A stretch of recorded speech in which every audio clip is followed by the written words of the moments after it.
माधव गौड़ेश्वर परंपरा में गोस्वामी पाद हुए श्री सनातन गोस्वामी, आपके पास वृंदावन धाम में एक सेठ आया। जीवन ठाकुर उनका नाम था। सेठ जी आए। सेठ जी तो बाद में बने, पहले तो बड़े साधारण थे, घर में बड़ा अभाव था, तो सनातन गोस्वामी के पास आए। सनातन गोस्वामी के पास आकर के अपनी गरीबी का रोना रोया। महाराज, हमारे घर में कई सारी बच्चियां हैं, सबका ब्याह होना है, पैसा नहीं है, क्या करें, आप कुछ कृपा कर दो। तो गोस्वामी पाद बोले, भैया तू धन मांगने किसी राजा के पास जा, सेठ के पास जा, एक साधु एक वैरागी के पास क्या आता है। तो वो व्यक्ति हंस के बोला, महाराज हमने सुना है साधुओं के पास बड़ा माल होता है।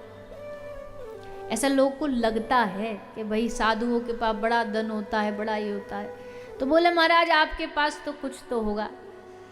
तो महाराज गोस्वामी पाद ने कहा, भैया तू गलत जगह आया है, कहीं अच्छी जगह जा, किसी अच्छे व्यक्ति से, धनाढ्य व्यक्ति से। बोले, ना ना प्रभु, हमको पता है आपके पास बड़े बड़े सेठ साहूकार आते हैं, राजा महाराजा आते, कुछ तो होगा। बहुत रोया, बहुत रोया।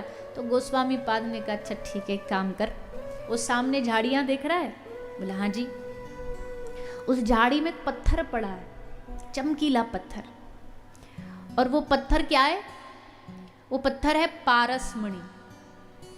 और पारसमणि क्या करती है? लोहे को सोना बनाती है। इतना कीमती पत्थर है पारसमणि। तो गोस्वामी पाद बोले, हमको कोई दे के गया था, हमारे तो कोई काम का नहीं, हमने झाड़ियों में डाल दिया, हम तो बस उधर जाते हैं, बस थोड़ा शौच इत्यादि के लिए जाते हैं, बस पड़ी होगी वहां, शायद तुम ढूंढ लो, उठा लो। अब वो गया, उसने ढूंढी तो मिल गई। मिली तो उसने कहा, बाबा जी कहीं ऐसी पागल तो नहीं बना रहा, चेक कर लें। तो उसके हाथ में एक लोहे की अंगूठी थी, स्पर्श करी, सोना बन गई। अरे वाह, आनंद आ गया। अब तो वह क्या ही कहने, अब जाएंगे कबाड़ी की दुकान पे, तोले किलो किलो खरीदेंगे लोहा और सोना बनाएंगे। खुश हो गया। प्रणाम करके गोस्वामी पाद को नाचता नाचता जा रहा। यमुना जी का तट था।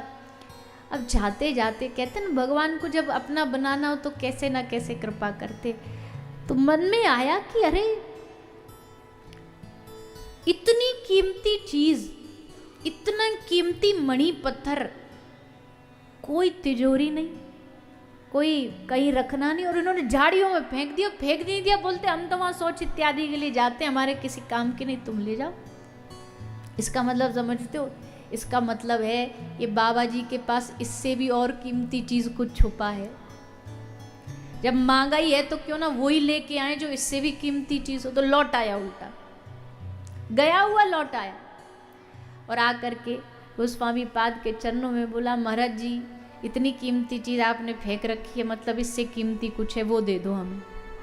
गोस्वामी जी बोले, अरे बालक, तुझे जो चाहिए था मिल गया ना, तेरा काम हो गया, अब तुझे क्या लेना देना, तू जा। बोले, नहीं नहीं प्रभु, मुझे वही चाहिए जो इससे भी ज्यादा कीमती हो। बोले, वो तेरी मति में आएगा नहीं, तेरी बुद्धि में आएगा नहीं। बोले, नहीं प्रभु, मुझे वही चाहिए जो इससे ज्यादा कीमती है। जैसे कहा, गोस्वामी पाद ने उसका कान पकड़ा और कान में मंत्र देते हुए कहा, हरे कृष्ण कृष्ण कृष्ण हरे हरे, हरे राम राम राम हरे हरे। बेटा, इस दुनिया में सबसे कीमती है ये कृष्ण नाम, लेगा? बोले, हाँ प्रभु, मुझे यही दे दीजिए। बस कंठी ली, गले में बांधी, और गोस्वामी जी ने उसको अपना आश्रय दे दिया, शिष्यत्व दे दिया। अब घर नहीं लौटा, वहीं गोस्वामी जी के, श्री गोस्वामी पाद के चरणों में बैठ गया। गोस्वामी पाद कहते हैं, एक भक्त के जीवन में इससे कीमती क्या होगा, एक कृष्ण नाम से कीमती क्या होगा। सारा ब्रह्मांड जिसके लिए एक कृष्ण नाम पे लुट जाए, एक राम नाम पे लुट जाए। और भैया देखो, सारी दुनिया में सब चीज़ों में मेहनत लगती है, परिश्रम लगता है, कमाई करने में खून पसीना एक करना पड़ता है, ऐसी थोड़ी पैसा कम जाता है। दिन रात लगे रहो, यहाँ भागो, ये करो, वो करो, कितनी परिश्रम। लेकिन राम नाम का धन कमाने में क्या लगता है? यहाँ बैठे बैठे भी कमा सकते हो। उठाओ दोनों हाथ। बोलो हमारे साथ, हरे कृष्णा हरे कृष्णा कृष्ण कृष्ण हरे हरे हरे राम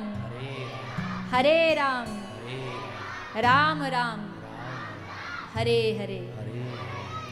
बस कमा लिया, लगा पैसा, लगा रुपया, लगा कुछ समय, लगा मेहनत लगी, दौड़ भाग लगी, क्या लगा? कुछ भी नहीं। पर जिव्या बोली, और जिव्या बोली तो ये इसकी धन्यता है कि जिव्या कृष्ण नाम बोले। ऐसी भैया नाम की महिमा तो क्या गाएगा जीव, और महिमा गाने का ये विषय भी नहीं है। जिन महापुरुषों ने इस नाम का लाभ लिया उन्होंने महिमा गाई, हम लोग तो बस उनका सुना सुनाया बोल देते हैं। बाकी अभी कोई नाम में डूबे थोड़ी हैं, जो डूबे उन्होंने गाए, उनके लिए तो। गोस्वामी तुलसीदास जी को पढ़ो रामचरितमानस में, क्या नाम की उपमा, नाम की महिमा पग पग पर गाई है।